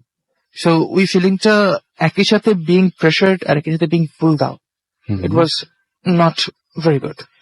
আমি ফিজিক্যালি ভেরি ফিট অ্যান্ড আমি নিজেকে মেনটেন করি, বাট ওই পর্যায়ে আমার মনে হচ্ছিল যে আমি পঙ্গু রোগী, আমি নিজের পায়ে দাঁড়ানোর ক্ষমতা নেই, এবং আস্তে আস্তে লিটারালি আমি হাতে গেড়ে পড়ে গেলাম, আমি নিজের পায়ে দাঁড়াতে পারছিলাম, আমি কাঁপছিলাম। তো এটা আপনার উপর একটা প্রভাব ফেলেছে ওই সময়, খুবই এক্সট্রিম প্রভাব, শুধু প্রভাব বলাটা আন্ডারস্ট্যান্ড, এক্সট্রিম প্রভাব। আর শুধু তাই না, আমি চোখ বন্ধ করতে পারছিলাম না, I could not move away, আমি মুভ করতে পারছি না, মাথা ধরতে পারছি না। সে যে আমার দিকে তাকিয়ে আছে, সে আমাকে লক করে ফেলেছে, 100% লক করে ফেলেছে। ওই চোখ থেকে আমি নাড়াতে পারছি না, আমি ভীষণ ভয় পাচ্ছি, কিন্তু আমার বডির উপর সেই মুহূর্তে কোনো কন্ট্রোল নেই। আমি নিজেকে ছাড়ানোর চেষ্টা করলাম অনেকবার, আয়াতুল কুরসি পড়তেছি on the back of my mind, আমার শিখিয়ে দিয়েছিল, সো ওটা পড়তেছি, নিজেকে অনেকটা সেন করার চেষ্টা করতেছি, যে নো ওয়ারিজ, চোখটা সরাই ফেলো, ঠিক হয়ে যাবে। বাট আমি পাচ্ছিলাম না, অনেক আমি seriously I was very scared. এখনো মাঝে মধ্যে রাত্রে ঘুমানোর সময় আমার যদি চোখটা মনে পড়ে যায়, আমি লাইট জ্বালিয়ে দেই, কারণ আমার পক্ষে তখন আর আমার মনে হয় যেমন এই বুঝে আবার ওই কেসে পড়লাম। তো যাই হোক, আল্লাহ সহায় ছিলেন। একটু পরে মনে হচ্ছে eternity, it felt like eternity to me, but I am guessing logically about after 2-3 minutes সে আমার থেকে চোখ সরিয়ে নিল। আমার থেকে চোখ সরিয়ে নিয়ে সে তখন স্ট্রেট ফাদার জনের দিকে তাকালো। তো আমি তখনও নড়তে পারিনি, আমার মোটামুটি 2-3 মিনিট সময় লেগে গেছে দাঁড়াতে, তখনও কাঁপছি, দাঁড়ানোর পর আমি কাঁপছি। তো আমি ট্রাইং টু ফোকাস, ঠিকই হচ্ছে। সেই পর্যায়ে সে কিন্তু মুচড়াচ্ছে, দুমড়াচ্ছে, চিল্লাচিল্লি করছে। কি ভাষা সেটা আমার পক্ষে জানা সম্ভব না, বিকজ সে এক পর্যায়ে মনে হলো সে কমিউনিকেট করার চেষ্টা করছে, বাট এটা কোন ভাষা আমি জানি না, I don't know what language it is, it didn't sound anything that আমরা পরিচিত। আরবি বলি, ফার্সি বলি, আরামাইক বলি, আমরা হিব্রু বলি, আমরা ইংলিশ তো অবশ্যই না। তো কোন ভাষার প্রতি মানে কানে বাজছিল না, সামথিং অডিবল যে আমরা রেকগনাইজ করতে পারি, ইট ওয়াজ নট সামথিং অডিবল। তো আমি গেসিং সে মুহূর্তেও তারপর আমি একটু পরে যখন নিজের স্তম্ভে ফিরে পেলাম একটু, তখন আমি ফাদার জনের দিকে তাকালাম। ওনার চেহারা তখন সেম ছিল, অস্বাভাবিক রকম স্টার্ন ছিল ওনার চেহারা, এবং উনি কমিউনিকেট করার চেষ্টা করছেন, তখনও কমিউনিকেট করার চেষ্টা করছেন। এবং আমি থমাসের দিকে তাকালাম। থমাস থেকে আমি একটু রাগ করেছিল থমাসকে থেকে সেই মুহূর্তে, বিকজ তাকে দেখে আমার থেকে বেশি ভয় লাগছিল। ইট look like he was more scared than me, which was, তখন আমার মনে হচ্ছিল যে তোমার তো হেল্প করা উচিত, তোকে ফাদার জনকে হেল্প করো, তুমি ভয় পেয়ে গেলে কি হবে, তখন আমার সাবকনসিয়াস এটা পড়ছিল। যাই হোক, তো মানে এই তো আপনার ভয় পাওয়ার ঘটনা, এবং সবচেয়ে দারুণ জায়গা ছিল ঘটনার এইটাই। কিন্তু এখন এই যে ওই পুরো ঘটনাটা আপনি দেখলেন, আপনার এখন যখন এই ঘটনাটা মনে পড়ে তখন কেমন লাগে? এখন অবভিয়াসলি যেহেতু অনেক, এটা 2009 সালের ঘটনা ছিল, সো ইটস বিন আ ওয়াইল, তো অবভিয়াসলি আমি রিকভার করে ফেলেছি সেটা। আর আপনি তো রিকভার করে ফেলেছেন, ওই দিন ওই ছেলেটাকে রিকভার করতে পেরেছিল? না, আনফরচুনেটলি ছেলেটা কয়েক মাস পর মারা যায়। তো এটা বলার জন্য আমি একটু যদি শেষ করতে পারতাম, বেসিক্যালি যা হয়েছিল একটা পর্যায়ে গিয়ে যে ফাদার জন কোনোভাবেই তাকে কমিউনিকেট করতে পারছিল না, so he was doing everything he could, সে চেষ্টা করছিল তাকে ছাড়ানোর জন্য, এবং উনি কতগুলি টেকনিক ইউজ করলেন ছাড়ানোর জন্য। এক পর্যায়ে জিনটা, বললামই জিন, তিনি জিন বলেছেন, জিনটা কিছু একটা বললো, যেটা মনে হয় ফাদার জন বলেছেন, কিন্তু আমাকে পরে বলেননি, মনে উনি বুঝতে পেরেছেন কিছু একটা বলেছে। তারপর এডওয়ার্ড মুখটা একটু হার মতো করলো, বড় হানা, জাস্ট মনে হয় একটু, আমরা যখন মুখ দিয়ে শ্বাস নেই সেরকম একটু মুখ বড় করলো, এবং তার মুখ থেকে 1 সেকেন্ডের মধ্যে কিছু একটা উঠে চলে গেল। ওটার কোনো শ্যাডো ছিল না, কোনো একটা লাইটও ছিল না, আমি বুঝতে পারছি না, but something just left out and just went away. এবং ওই পর্যায়ে তখনই আমাকে ফাদার জন বললেন, ডাক্তার নিচে কল করো, অ্যাম্বুলেন্স এখনই নিয়ে আসো। অ্যাম্বুলেন্স নিয়ে আমরা গেলাম, ওখানে গিয়ে তাকে সাথে সাথে ভর্তি করালাম, and he seemed weekend, basically over the months আমরা দেখতে পেলাম সে উইক হয়ে গেছে। তারপর তার ফ্লু হলো, এই পর্যায়ে গিয়ে তার ফ্লু হলো, ফ্লু থেকে সে রিকভারি করতে পারেনি, অ্যান্ড কয়েক মাস পর সে মারা যায়, যেটা খুবই খুবই অস্বাভাবিক, বিকজ ইউকের মতো জায়গায় ফ্লুতে আজ পর্যন্ত অনেক বছরে কেউ মরেনি, because they have very good medical facilities there. সামান্য একটা ফ্লুতে তো কিছু হওয়ার কথা না, বাট ইটস ভেরি আনফরচুনেট। আমার এখনো মন খারাপ লাগে সেটার জন্য যে সে মারা গিয়েছিল। তো হ্যাঁ, মানে আমি আরো একবার রিপিট করতে চাই জায়গাটা, আমার কাছে অসম্ভব লেগেছে। চোখের বর্ণটা একবার জানি। জি, চোখের বর্ণ আমার এখন মনে করা লাগছে। তো বেসিক্যালি চোখটা ছিল পুরোপুরি কালো, এবং আমাদের চোখের মনির মতো কালো না, চোখের মনি থেকে আরো বেশি কালো, যেমন ব্ল্যাক হোল, যেমন ওটার ভেতর থেকে যেন কোনো আলো রিফ্লেক্ট হওয়ার উপায় নেই, এবং চোখের মধ্যে একটা গভীরতা ছিল, যেটা মনে হয় যেমন একটা ইটার্নাল ডার্ক অ্যাবিসের মতো, যে মানে সবকিছু যেন শুষে নিতে চায়। আমাকে যেমন মনে হচ্ছিল শুষে নিতে পারে যেন সে টেনে নেওয়ার চেষ্টা করছিল, চোখ থেকে সেরকম মনে হচ্ছিল। আর চোখের মধ্যে কোনো অনুভূতি ছিল না, চোখের মধ্যে কোনো এক্সপ্রেশন ছিল না, বাট তাছাড়াও ওই চোখের মধ্যে একটা ইন্টেন্সিটি ছিল, মারাত্মক এক ইন্টেন্সিটি ছিল, যেটা আমি বলে বোঝানোর চেষ্টা করছি, বাট আই গেস আমি পাচ্ছি না। আপনি বলে বোঝানোর চেষ্টা করবেন না, কারণ ভাই ও বোনেরা আমরা দুইবার বলেছি, যে রিপিট করেছি। সো আশা করা যায় এরপরে আপনারা আজকে রাতে বা কোনো একটা দিন এরকম একটা চোখ দেখে ফেলতেই পারেন, স্বপ্নে অথবা জাগরণে। আপনাকে অনেক ধন্যবাদ। Thank you very much. এবং আপনি অনেক কষ্ট করে এসেছেন, সারাদিন জার্নি করে এসেছেন, এবং এখনো পর্যন্ত আপনি ঘটনা বলছেন ক্লান্তিহীন ভাবে। আপনাকে অনেক ধন্যবাদ। থ্যাংক ইউ রাসেল ভাই, থ্যাংক ইউ ব্রুত এফএম। সো আমরা আবারও আরেকটা ঘটনা যাব, এবং আমাদের সঙ্গে এখন উপস্থিত আছেন এই মুহূর্তে। আপনার নামটা একটু আরেকবার বলবেন সবাইকে। Hello listeners, this is Sakib Istiak again. আচ্ছা, সাকিবের আমরা ঘটনা শুনবো। সাকিব কক্সবাজারের ছেলে, এবং আমি কক্সবাজারের সমস্ত কক্সবাজারবাসীকে অনেক ধন্যবাদ দিতে চাই। এবং আমরা কিন্তু আপনারা পেয়ে যাবেন আমাদেরকে, আসলে কক্সবাজার থেকে কানাডাজার গুহা এর মধ্যে কোনো একটা জায়গায় আমাদের পেয়ে যাবেন আপনারা। আমরা এরকম কোনো একটা জায়গায় আছি, এবং এই পুরো রাস্তাটাই দেখা যায় যে প্রচন্ড রকমের হন্টেড। সুতরাং কক্সবাজার এবং এই রাস্তাটাতে মানে অসম্ভব রকমের সব ঘটনা ঘটে। সেই ঘটনাগুলোতে আমরা আসবো। কক্সবাজারের ছেলে সাকিব এবং আরো একজন চকরিয়া থেকে এসছেন। সুতরাং এখানকার অনেক লোকজন আমাদের সঙ্গে আছেন। আমি কক্সবাজারবাসীকে ধন্যবাদ দিতে চাই এই জন্য যে আমরা যখন বলেছিলাম যে আমরা বাংলাদেশের কোনো একটা হন্টেড প্লেসে যেতে চাই এবং সেখান থেকে লাইভ করবো ভূত এফএম, সবচেয়ে বেশি সাড়া পেয়েছিলাম যে শহরটা থেকে, সেটা হচ্ছে কক্সবাজার। এবং অসংখ্য মানুষ এইখানে আমাদেরকে ইমেল করেন এবং ইমেল করে জানান যে এখানে আসেন, এখানে আসেন। এবং কক্সবাজারের বিভিন্ন ধরনের যে সমস্ত মানে সৌন্দর্য তো আছেই, তার সাথে যে এইরকম ধরনের কিছু ঘটনা থাকতে পারে, হঠাৎ করে রাতের বেলায় এরকম ধরনের ঘটনা মানে রাতের বেলায় এই সমস্ত আজব ঘটনা করতে পারে, এরা আসলে কারা? আপনারা প্রথমে একটা হিস্ট্রি শুনেছিলেন, এরা কি সেই ইতিহাসের কোন চরিত্র? আপনি কি আসলেই চোখ বন্ধ করে মানে যখন চোখ বন্ধ করবেন এখানে কোন একটা রিসোর্টে বা হোটেলে বা সমুদ্রের পাড়ে বসে ইজি চেয়ারে, তখন কি আপনিও হঠাৎ করে পেয়ে যাবেন ওরকম একটা হলুদ ফুলের গন্ধ, বা আপনিও কি শুনবেন ওরকম কোনো কান্না বা চিৎকার? কে জানে। আমরা যাবো সাকিবের ঘটনায়, তবে তার আগে কিছু SMS পড়বো, এবং SMS এর আগে আমরা পড়বো হচ্ছে যে ফেসবুক কমেন্ট। যারা ফেসবুকে লিখেছেন যে আজ হয়তো অনেক ভালো হবে, লিখেছেন নিলয় আল মামুন, আপনারা ফেসবুক পেজ ভিজিট করে এগুলো সব দেখতে পারেন। আমাদেরকে সজীব লিখছেন ভালো লাগছে, ফেনী থেকে তিনি লিখেছেন। আমাদেরকে বাইজিদুল হক লিখেছেন আমি আছি এট কক্সবাজার উইথ ভূত FM, এবং আমাদেরকে লিখেছেন এক মুঠো স্বপ্ন, ভাইয়া ভূত FM খুব ভালো লাগছে। আমাদেরকে বিপ্লব লিখেছেন ভূত FM ইজ দ্য বেস্ট। কেন বললেন ভাই, লাইভ করি জন্য নাকি?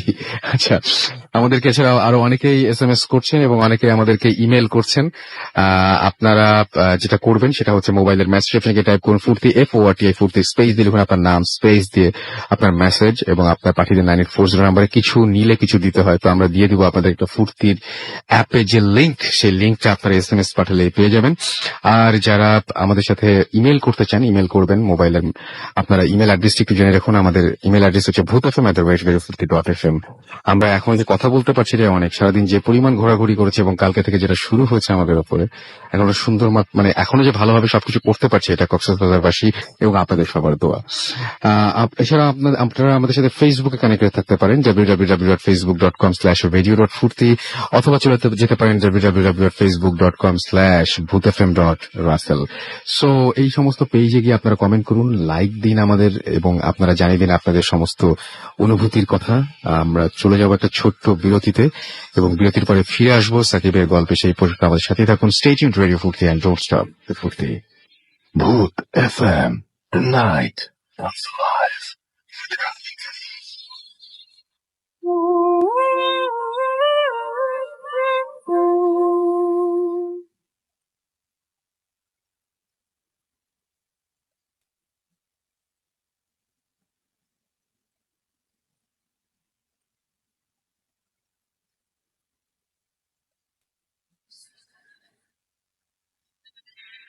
সবসময় রেডিও ফুর্তি 88.2 FM, বাংলাদেশের সর্ববৃহৎ রেডিও নেটওয়ার্ক, আর চলছে ভূত FM। আমি রাসেল আছি সাথে, আমার সাথে রয়েছে মাসুম, এবং আজকের কক্সবাজার এবং বাংলাদেশের বিভিন্ন জায়গা থেকে আসা অতিথিরা। এবং আপনারা সবাই জানেন যে ভূত FM এখন অন্যরকম, উইথ গ্রামীণ ফোন, এবং আপনাদের সহযোগিতা পেলে আমরা যেতে চাই বহুদূর।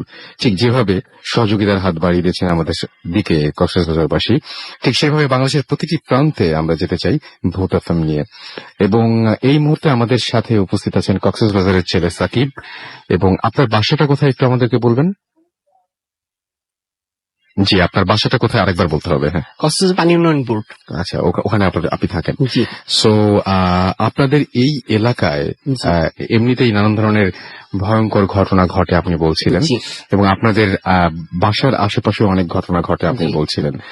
এবং এই যে রাস্তার যে ঘটনাগুলো শুনি, এই যে লিফট চায়, এখানে বিভিন্ন ধরনের ঘটনা ঘটে, এগুলো কি আপনারাও শুনে শুনে বড় হয়েছেন? জি, আমার ছোটবেলা থেকে এই ধরনের ঘটনার সাথে নুন। আচ্ছা, আপনারা সবাই জানেন এই ধরনের ঘটনা।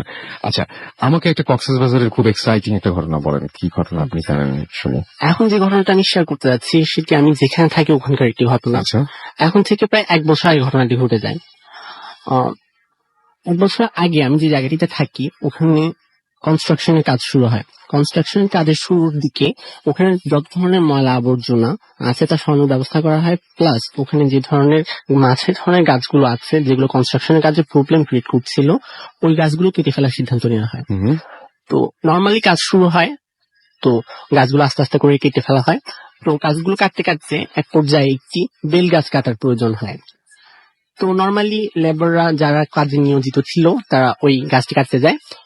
তো দেখা যায় কি 1 জন 2 জন 3 জন ওই গাছটি সেম গাছটি কাটার চেষ্টা করে, কিন্তু just so very much unfortunate that ওই গাছটি কোনোভাবে কাটা যাচ্ছিল না। একটা সাধারণ ধরনের মাছের ধরনের একটি গাছ কাটতে যারা রেগুলার লেবার তাদের বেশিক্ষণ সময় লাগার কথা না, কিন্তু ওই গাছটি কোনোভাবে কাটা যাচ্ছিল না। অনেকজন চেষ্টা করছিল, বাট ওই গাছটিতে কোনো ধরনের স্ক্র্যাচ পড়ছিল না। হুম। তারপর এক পর্যায়ে দেখা যায় কি একটা লেবার এই বিষয়টা নিয়ে খুবই এক্সাইটেড হয়ে যায়, আর সে মনে করে কি এটা আমিই পারবো। আচ্ছা।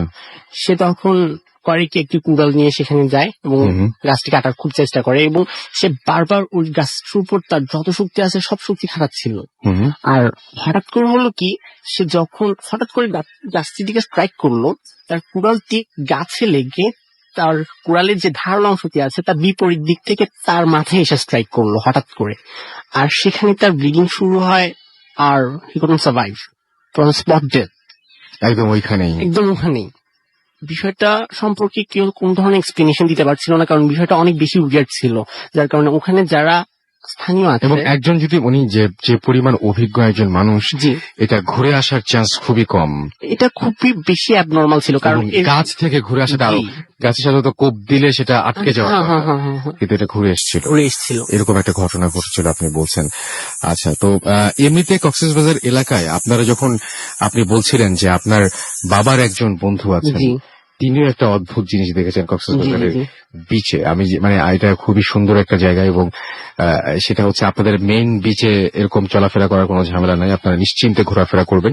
এটা একটু অন্যদিকে, যেখানে সাধারণত টুরিস্টরা একটু টুরিস্টরা কম যায় যায়, না। এবং আপনারা যারা এইখানে থাকেন তারা সেখানে একটু যে হাঁটাহাঁটি হ্যাঁ, করতে, মাঝে মধ্যে হাঁটাহাঁটি করতে মাঝামাঝি আপনারা আবার এই ক্রাউডের দিকে আসেন না। হ্যাঁ, হ্যাঁ, হ্যাঁ, right. আপনারা বলেন যে বন্ধু বান্ধবের সাথে আসেন, ওখানটা একটু কোলাহল মুক্ত, যার কারণে কোলাহলমুক্ত। ফ্রেন্ডদের সাথে হ্যাং আউট করতে ওই জায়গাটা অনেকে বেছে মানে নেয়। আপনারা ঠিক টুরিস্টদের পছন্দ করেন না, টুরিস্টদের পছন্দ করি, জাস্ট একটু সো ওইখানে কি হয়েছিল আপনার চাচাই বলবো, হ্যাঁ, হ্যাঁ, হ্যাঁ। চাচার সাথে কি হয়েছিল? ওনারা যখন মানে ফ্রেন্ড সার্কেল নিয়ে ওনারা একবার সিদ্ধান্ত নেয় কি, যেহেতু আমরা সবাই ফ্রি আছি, তো আমরা একটা জায়গায় গিয়ে হ্যাং আউট করে একসাথে সাম টাইম টুগেদার। তো তারা ওই জায়গাটিতে যায়। স্পটটিতে যাওয়ার সময় হলো কি, তো তারা ওই বিচের যে স্পটটির কথা আমি বলছি সেই স্পটটিতে যায় এবং তারা আড্ডা দিতে শুরু করে। তো ওখানে তারা 4 জন ছিলেন। 4 জনের মধ্যে 2 জন করলো কি, মানে তাদেরকে বলা হলো যে পাশে তো তরমুজের ক্ষেত আছে, এক কাজ করো ওখান থেকে গিয়ে 2টা তরমুজ নিয়ে আয়। এভাবে ভালো লাগতেছে না, আবার এটা কক্সবাজার ভাষায় কেমন করে বলবে? একটা তুমি জায়গায় 2বার তরমুজ লই আন। আচ্ছা, ওকে, তারপরে? তো ওরা ওখান থেকে 2 জন চলে গেল, আর 2 জন ওখানে বসেছিল। ওখান থেকে যে কোনো একজন আশেপাশে দেখছিল, জায়গাটিকে একটু অবজার্ভ করছিল যেহেতু রাত।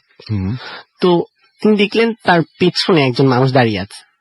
তো হঠাৎ ওই জায়গাটিতে একজন মানুষ মানে কোনো সাঙ্গপাঙ্গ ছাড়া এভাবে দেখাটা অনেক আনফর্চুনেট ছিল, যার কারণে উনি মানুষটার কাছে গেলেন, কাছে গিয়ে জিজ্ঞেস করলেন যে আপনি এখানে কি করছেন এত রাতে। মানুষটা কোনো ধরনের রিপ্লাই দিচ্ছিল না। তারপর উনি আবার বললেন যে আমি আপনাকে জিজ্ঞেস করছি আপনি এখানে কি করছেন, আপনার নাম কি, আপনি কোথায় থাকেন। তিনি কোনো ধরনের উত্তর দিচ্ছিল না। তো তিনি তখনই ডিসাইড করলেন যে আবার উনি মানুষটিকে গিয়ে হাত দিয়ে ধরে জিজ্ঞেস করবেন যে আপনি আমার কথার উত্তর দিচ্ছেন না কেন। তিনি যখন এটা করতে গেলেন, ওনার কাছে যাওয়ার সাথে সাথে উনি ঘুরে ওনার দিকে একটা লোক দিলেন খুব বড় করে। এটা দেখে উনি খুব বেশি ভয় পেয়ে যান, আর ভয় পাওয়ার সাথে সাথে উনি করেন কি, ওনার যে আদার যে ফ্রেন্ডটা আছে উনি তার কাছে গেলেন আর তাকে গিয়ে জিজ্ঞেস করতেছে যে দেখ এখানে এই মানুষটা অনেক উইয়ার্ড বিহেভ করতেছে। তো এটা উনি জাস্ট তাকে বলে ওই মানুষটাকে দেখাচ্ছে, পিছনে ফিরে দেখলো কেউই নাই এখানে। তার আশেপাশের জায়গাটা এতটা হোয়াইট, ওখানে কেউ থাকার আর সম্ভাবনা নেই, আর উনি আশেপাশে সব জায়গা চোখ বুলিয়ে দেখলেন যে ওখানে আর কিছুই ছিল না। ওকে, এরকম একটা ঘটনা ঘটেছিল। সো যারা ঘটনা বলছেন তাদের তো ঘটনা শুনবোই, মাঝখানে আমরা কিছু SMS ও পড়ে আসবো, এবং আপনারা যারা এই মুহূর্তে কক্সবাজারে রয়েছেন তাদেরকে আরো একবার বলি যে আপনারা যখন কালকে কানাডাজার গুহা অনেকে হয়তো দেখতে যাবেন, আশা করছি যারা বিশেষ করে যারা কক্সবাজারে বেড়াতে এসেছেন এবং ভূত FM শুনছেন তারা সেখানে গেলে আপনারা জানতে পারবেন যে আমরা সেখানে আজকে সকালেও ভিজিট করে এসেছিলাম। অ্যান্ড ট্রান্সমিটস লাইভ এবং the night comes live with Grameenphone আপনারা সবাই জানেন। আপনারা যদি রেডিও ফুর্তির গাড়ি যারা কয়েকদিন ধরে এখানে আছেন তারা দেখতে পেয়েছেন হয়তো আমাদের স্টিকারওয়ালা গাড়ি জিপি লোক মানে যারা আছেন আমাদেরকে দেখলে আপনারা বুঝতেই পেরেছেন যে এখানে কিছু একটা ঘটতে যাচ্ছে, এবং মোটামুটি কক্সবাজারে অনেকেই ব্যাপারটা জানেন। সো আমরা সত্যি এরকম জায়গায় বসতে পারবো এটা আমাদেরই বিশ্বাস হচ্ছে না।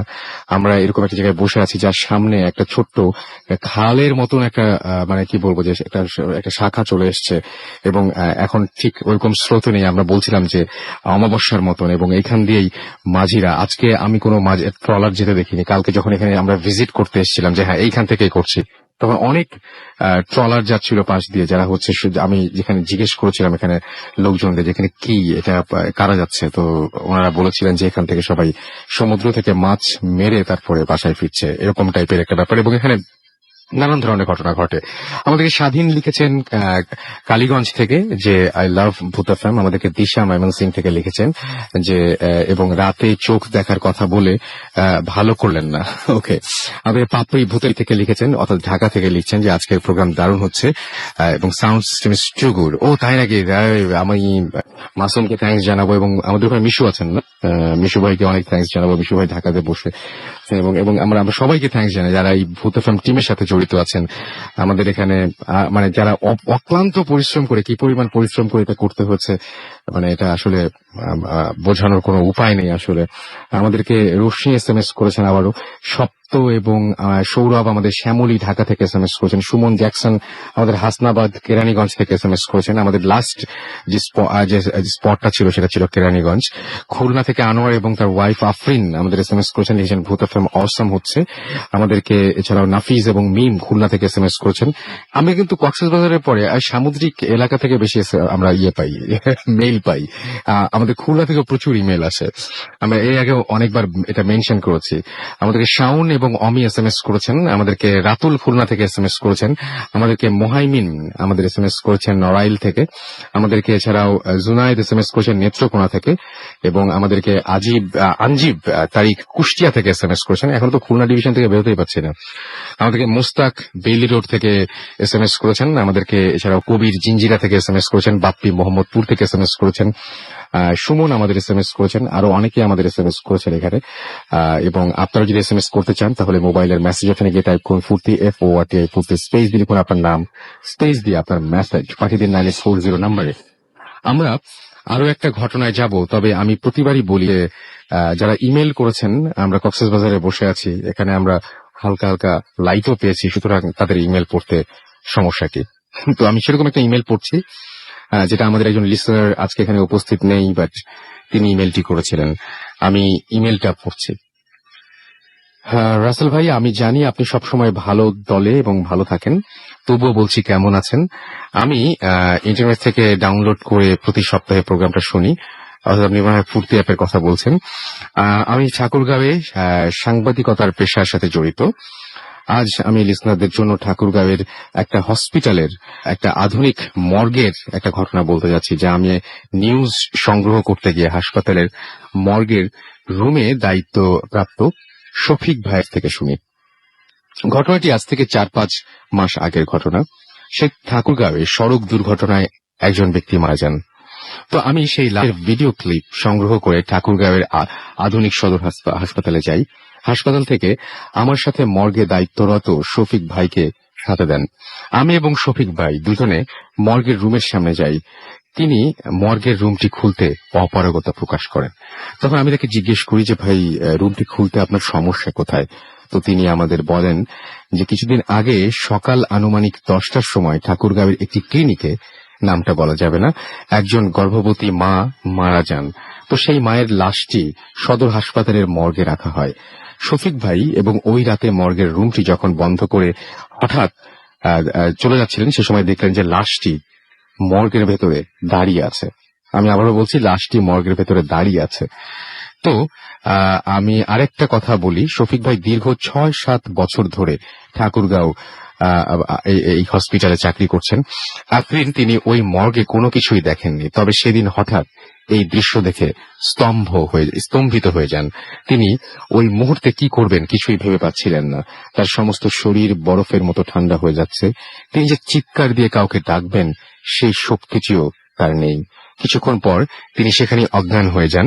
পরদিন তাকে মর্গ থেকে হাসপাতালের অন্যান্য স্টাফরা অজ্ঞানরত অবস্থায় পেয়ে যায় এবং আমরা আরো তার কাছে আমার কাছে আরো ঘটনা আছে, সেগুলো আমি পাঠাবো এবং আমি তার নামটা এই মুহূর্তেই আপনাদেরকে জানিয়ে দিচ্ছি। আচ্ছা, ইনি হচ্ছেন শাকিল আহমেদ, ঠাকুরগাঁ থেকে লিখেছেন। আপনার ভাই একদম হুবহু, কোনো কিছু কিন্তু ম্যানিপুলেট করি না আমরা, এবং করিওনি, নাহলে যদি করে থাকি কালকে নিউজ হবে। নিউজটা হচ্ছে এরকম যে কক্সবাজারে আমরা এসেছি।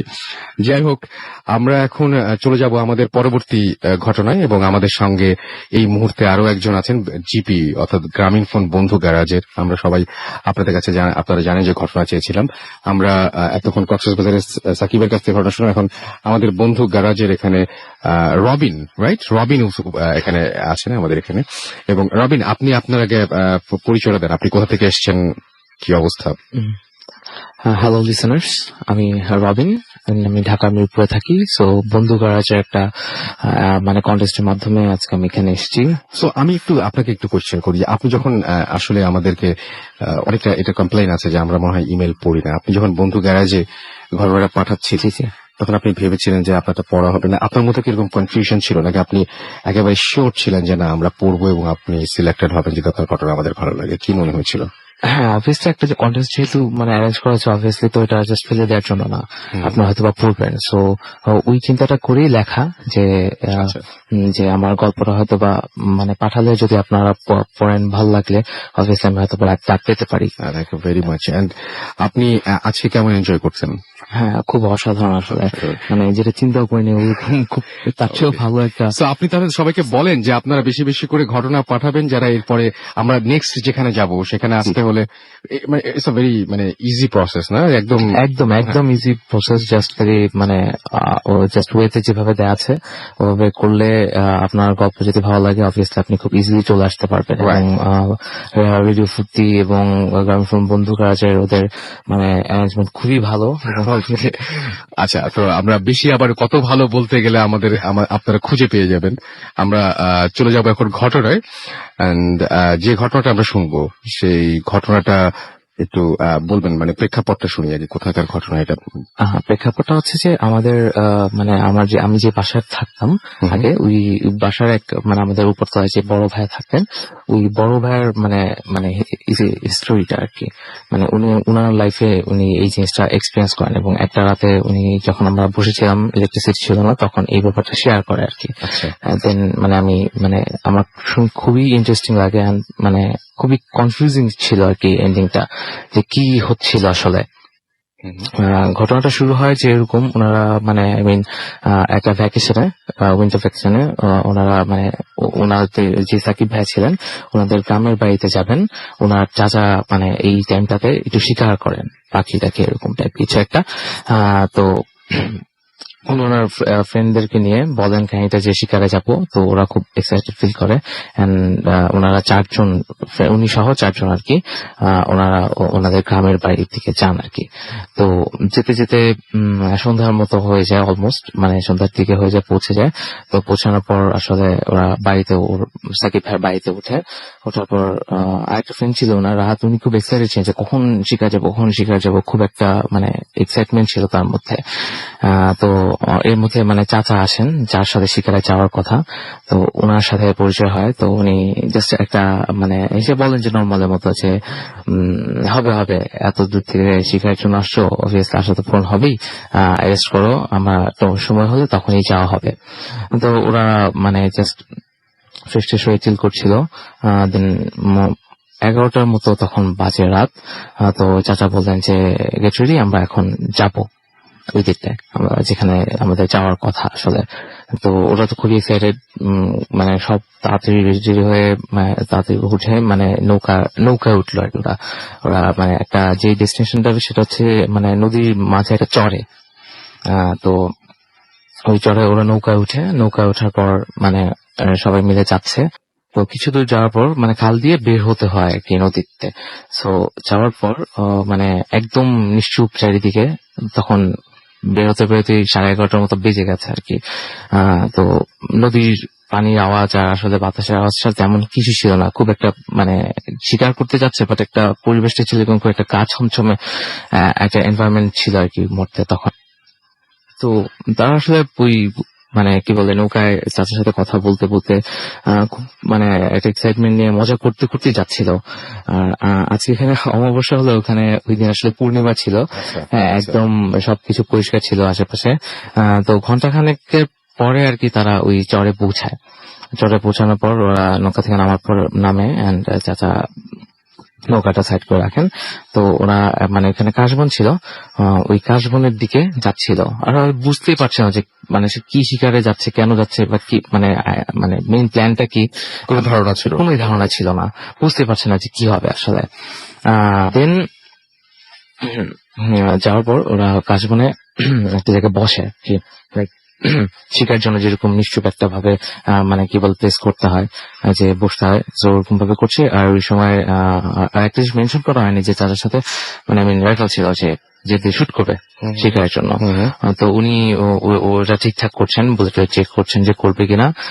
তো কিছুক্ষণ ওখানে মানে ওনাদের বসার পরে কিছুক্ষণ পরে হঠাৎ একটা মানে আওয়াজ আসতে থাকে। তো আওয়াজটা দূর থেকে ফার্স্টে মানে পরিচিত না হলেও কাছে আসার পর মনে হচ্ছিল যে মানে কোন একটা পাখি আর সামথিং এরকম কিছু একটা আওয়াজ হচ্ছে। তো একটু পরেই ওনারা দেখতে পাচ্ছে যে একটা সাইড থেকে মানে সাদা এক ঝাঁক কিছু একটা আসছে, এবং মানে জিনিসটা দেখে মনে হচ্ছে যে একদম মানে সাদা কোনো একটা চাদর আকাশে ভেসে আসছে। তো মানে ওরা কনফিউজ ছিল যে আকাশ থেকে এরকম পূর্ণিমার মধ্যে সাদা কি ভেসে আসছে। তো খুব কাছে আসা আগ পর্যন্ত মনে হচ্ছে একটা সাদা চাদর লাইক বাতাসে উঠলে যেরকম হয় ওরকম, কিন্তু কাছে আসা পর বুঝতে পারছে একঝাক মানে বকের মতো সাদা বক ওরকম টাইপ মানে এসে ওর চারে মানে ওরা বসলো। তো তখন মানে ওরা আসলে বুঝতে না পেরে চাচা যখন দেখলো যে ওরা কনফিউজ যে কি ব্যাপার এত রাতে, তো চাচা তখন আসলে মানে ডিসক্রাইব করলো যে এই পূর্ণিমার সময়টাতে এই বকগুলো আসলে এই চরে আসে কোন একটা রিজনটা তারা জানে না, বাট এই হিসেবে আসলে মানে শিকার করা যায় হয়তো বা কোনো কিছু ট্র্যাপ দিয়ে বা বন্দুক দিয়ে। তো চাচা তখন প্রস্তুতি নিচ্ছে।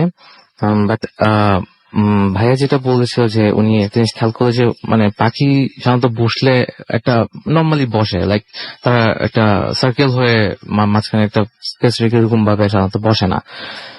তো ওইখানে মানে এরকম একটা সিচুয়েশন ছিল যে মাঝখানে মানে বসে মাঝখানে একটু স্পেসের মতো ছিল, লাইক মানে এটা উইয়ার্ড লাগছিল দেখতে, আসলে এত অর্গানাইজ তো পাখিতে হওয়ার কথা না। তো চাচা যখন প্রস্তুতি নিচ্ছে তো কিছু মানে হঠাৎ করে দেখতেছে যে মাঝখান থেকে কিছু একটা হয়তো বা রেস করতেছে লাইটের মতো। তো ওই মানে সাদা একটা লাইট আস্তে আস্তে জিনিসটা রেস করে ওদের ওখান থেকে মাঝখান থেকে, এবং জিনিসটা আস্তে আস্তে রেস করতে করতে একটা পর্যায়ে গিয়ে জিনিসটা একটা শেপ নিয়ে নেয়, লাইক মানে পুরাই মানে শেপ যেটা বলা হয় যে মানুষের মতো ওরকম একটা শেপ নিয়ে নেয়। তো ওরা জিনিসটা বুঝতেই পারছিল না, ইভেন মানে চাচা নিজেও খুব অবাক হয়ে তাকিয়েছিল যে মানে কি হচ্ছিল আসলে ওখানে, হোয়াট ইজ হ্যাপেনিং। দেন মানে হঠাৎ করে জিনিসটা যখন মানে রেস করলো একটা শেপ নিয়ে নিল আস্তে আস্তে, মনে হচ্ছে যে ওটা ওদের দিকে ধীরে ধীরে খুব মানে মানে এত জায়গার মধ্যে ওরা লুকিয়েছে তাও ওদের দিকেই জিনিসটা মানে আসছিল খুব ধীরে ধীরে। ওরা মানে এই জিনিসটা নিয়ে সবাই খুব মানে আস্তে আস্তে মানে খুব ফ্যাকাশ হয়ে যাচ্ছিল। কেউ তো কাউকে দেখার মতো কোনো অবস্থাই ছিল না। তো সাকিব ভাই নিজের যে এক্সপিরিয়েন্সটা বললেন যে উনি মানে এরকম একটা সময় মানে হঠাৎ যখন মানে মনে হচ্ছে যে কাছে আসছে, উনি জাস্ট মানে জিনিসটা মানে নিতে না পেরে মানে উনি জাস্ট সেন্সলেস হয়ে যায় ওই জায়গাটায় সেন্সলেস হয়ে যায়। এন্ড মানে তারপর ওনার যখন জ্ঞান ফেরার পর উনি জাস্ট দেখেন যে উনি ওনার মানে গ্রামে যে বাড়িতে গিয়েছিলেন জার্নি করে, ওখানেই তিনি উঠেছেন এবং টাইমটা সন্ধ্যায়, যে সন্ধ্যায় ওরা পৌঁছেছিলেন ওই সন্ধ্যারই একটা টাইম উনি ওখানে উঠলেন, এবং ওনার বন্ধুরা বলছে কি ব্যাপার মানে এতক্ষণ ধরে কইছিলি, তোকে ডাকাডাকি করছি, আমরা তো শিকারে যাব। তো উনি জিনিসটা আসলে মানে মেলাতেই পারছিলেন না যে উনি মানে এটা উনি টোটালি শিওর যে এটা কোনো স্বপ্ন বা কিছু ছিল না, উনি এক্সপিরিয়েন্স করে আসছেন। কিন্তু ওখানে এনভায়রনমেন্টে উনি এমন ভাবে বলতেছে যে কিছু আমরা শিকারে যাবো আর সামথিং, বা কই ছিল তখন আমরা ডাকাডাকি করতেছি, তো ওনার কোনো হুঁশি ছিল না এরকম টাইপ। তো উনি নিজে আসলে একটা ধাঁধার মধ্যে যে আমি কি আসলে কি হলো আমার সাথে। দেন উনি এতটাই মানে স্ক্যার ছিলেন যে ভয় পেয়ে গেছিলেন উনি, আর মানে ওই সময় উনি তো জাননি ওনার ফ্রেন্ডদেরকেও মানে উনি যেতে দেননি। এন্ড মানে ওই শিকারে যাওয়ার যে প্ল্যানটা ছিল যে উনি যাবেন, ওই শিকারে যাওয়াটাই উনি ক্যান্সেল করে দেয় আর কি। ওনারা জাস্ট একদিন থেকে পরের দিন সকালে রওনা দিয়ে চলে আসেন আর কি। ওকে, আপনাকে অনেক ধন্যবাদ। এবং আমি আরো একবার আপনাদের সবাইকে জানিয়ে দিই, আপনারা শুনছেন সবসময় রেডিও ফুর্তি, আর বলছে এই সময় ভূত FM। আমি রাসেল আছির সাথে, আমার সাথে রয়েছে মাসুম এবং আজকের অতিথিরা। তো যাই হোক, আমি এর মধ্যে কক্সবাজারে আরো একজনকে পেয়ে গেছি। আপনি একটু আমাকে বলবেন, এদিকে আসেন, আপনি আমাকে একটু বলেন তো দেখি যে এই যে রাস্তাঘাটে আমরা শুনি যে অনেক সময় লিফট চায়, এই ব্যাপারটা আসলে কি? এক ড্রাইভার মাছ নিয়ে যাওয়ার পথে এক শিশু, একদম বাচ্চা শিশু লিফট চাই। তখন ওই শিশুর এমন অবস্থা, ওই ড্রাইভার যখন ধরতে যায় পুরোপুরি পরিপূর্ণ একটা পুরুষের মতো আওয়াজ। তখন ওই ভয় পেয়ে যায়। একটা শিশুর আওয়াজ তো স্বাভাবিক হবে, কিন্তু ওইরকম না। তো ওই ধরনের ঘটনায় এরকম ধরনের ঘটনা এখানে রেগুলার ঘটে, রেগুলার ঘটে এবং মেয়েও দেখা যায় মাঝে মধ্যে। মাঝে মাঝে মেয়েও দেখা যায়। এবং এই রাস্তায় মাঝে মাঝে ড্রাইভারদের কাছে এরকম ধরনের সবাই লিফট চায়। হ্যাঁ, লিফট চাই, আবার আলো চলে যায় গাড়ির। গাড়ির আলো চলে যায় মানে বুঝি নাই। রাইডের আলো চলে যায়। আচ্ছা, রাস্তায় তখন যখন ওই সময়টায় আলো বন্ধ হয়ে যায়। কালকে আমাদের একবার বন্ধ হয়েছিল, তবে এটা অন্য কারণ ছিল, কারণ গ্যাস শেষ হয়ে গেছিল, তেলে আমাদের কনভার্ট করতে হয়েছে। কালকে আমাদের লাইট একবার অফ হয়েছিল, এটা অবশ্য একেবারে ওইরকম কিছু না, আমরা ওই স্পট দেখে ফিরছিলাম আর কি। সে সময় হঠাৎ করে যেখান থেকে আমরা শো করছি সেখান থেকে ফেরার সময় আমরা হঠাৎ করে দেখলাম যে আমাদের লাইটটা অফ হয়ে গেল এবং আমরা সবাই একসাথে ভয় পেয়ে গেলাম। তবে আমাদেরকে আশ্বস্ত করে আমাদের ড্রাইভার সাহেব জানালেন যে গ্যাস ফুরিয়ে গেছে, এখন তেলে চলতে হবে। যাই হোক, আপনি একটু আপনার নামটা একটু প্লিজ বলবেন প্লিজ। লিচেনার, আমি বিলাস বিশ্বাস বলছি। আপনি এখানেই থাকেন? হ্যাঁ, আমি কক্সবাজার থাকি। আচ্ছা, আমি আপনাদের পাহাড়ের চূড়ায় একটা বাসা আছে, আমি কোনো ঠিকানা কিছু বলছি না, একটা ঘর আছে, হ্যাঁ। সেখানে আপনি বলছেন যে ওইখানে নাকি আপনারা মাঝে মাঝে মানুষজনদের কাজ টাজ করতে দেখেন, এরকম মানে সেটা অনেকদিন ধরে পরিত্যক্ত অবস্থায় পড়ে হ্যাঁ, আছে? পরিত্যক্ত অবস্থায় পড়ে। কত বছরের পুরনো বিল্ডিং হতে পারে ওইটা? এটা আপনার ওই বিল্ডিংটা আপনার বাংলাদেশ স্বাধীনের আগে করছে। স্বাধীনের আগে করেছে। এবং এখন ওই বিল্ডিং এ কি ইলেকট্রিসিটি আছে? না, ইলেকট্রিসিটি নাই, না। মানুষজন যাওয়া আসাও করে না। না। কিন্তু মাঝে মাঝে কি দেখেন আপনারা রাতের বেলা? মাঝে মাঝে আমি নিজেই দেখছি ওইখানে, যেটা হচ্ছে আপনার হঠাৎ করে রাতে অফিসে যখন উঠছি তখন দেখি কি একটা আছে, আপনার একটা মহিলা ওইখানে বসা। আমি লাইট মেরে কাছে গেছি, কাছে যাওয়ার পরে মহিলাটা পিছন থেকে প্রায় আমার পাহাড়ের পর থেকে 100 ফিট নিচে পড়ে গেছে। আচ্ছা, 100 ফিট নিচে পড়ে গেছে। পড়ে যাওয়ার পরে আমি হঠাৎ করে করলাম, দৌড়িয়ে মানে আমার অফিসের ভিতর চলে গেলাম। চলে যাওয়ার পরে আমি লাইট মেরে পরে আর কিচ্ছু পাই না, কোনো কিছুই দেখি না। হ্যাঁ, তারপরে কি করি, পরে দেখি যে একটা বিড়াল ওইখানে। বিড়ালটা দেখে আমি অতবম্ব হয়ে গেলাম। তবে আমাদের একটা স্টাফ ছিল, আমাদের আগে স্টাফ, ওই লোকটা বলছে যে ওই বিড়ালটাকে আমি আগেও দেখছি।